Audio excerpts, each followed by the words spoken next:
আমার বঙ্গবন্ধুকে এই 3 মিনিটে উপস্থাপন করা খুবই কঠিন, কেননা যার জন্ম না হলে লাখো শহীদের রক্তে গড়া এই লাল সবুজের সোনার বাংলার জন্মই হতো না, তিনি আমার বঙ্গবন্ধু। আমার বঙ্গবন্ধু মানেই শত্রুর মুখ থেকে ছিনিয়ে আনা সেই লাল সবুজের পতাকা। আমার বঙ্গবন্ধু মানেই গায়ে খাতা, তার গায়ের কাঁথা দুস্থকে দিতে সংকোচ বোধ করেননি, তিনি আমার বঙ্গবন্ধু।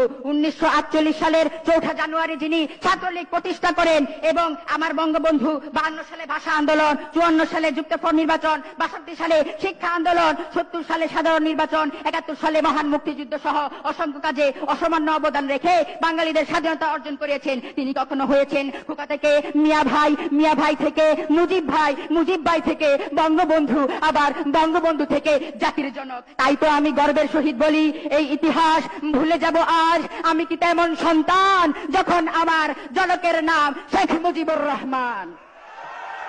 আহ আহ আমরা কেমন পিতাকে হারালাম, যারা ডাকে 30 লক্ষ মানুষ নিজের বুকের তাজা রক্ত ঢেলে দিল, সেই মানুষকে কিছু নরপিচাস কারবালার মতো সেই ইয়াজিদের কর্তৃক ইমাম হুসাইন রাদিয়াল্লাহু তাআলা আনহুকে যেভাবে শহীদ করা হয়েছিল, ঠিক তেমনি ভাবে 1975 সালের 15ই আগস্ট কিছু ক্ষমতালোভী ইয়াজিদের উত্তরসূরিরা আমার বঙ্গবন্ধু সহ তার সকল পরিবার বর্গকে শহীদ করে দেয়।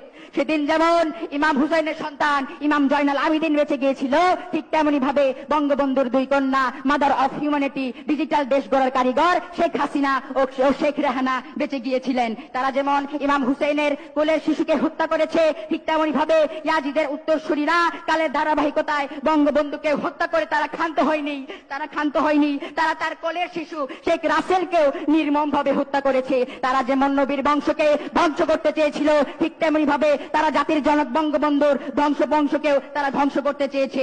যেই মানুষটি গরিব ও সমাজে অবহেলিত মানুষের জন্য কাজ করেছিলেন, আমার বঙ্গবন্ধু শেখ মুজিবুর রহমান ভূমিহীন কৃষকদের জন্য ভূমি সংস্কার নীতি প্রণয়ন করেছিলেন, যেসব উদ্যোগ গরিব ও সুবিধা বঞ্চিত মানুষদের জীবনে ইতিবাচক পরিবর্তন এনেছিল।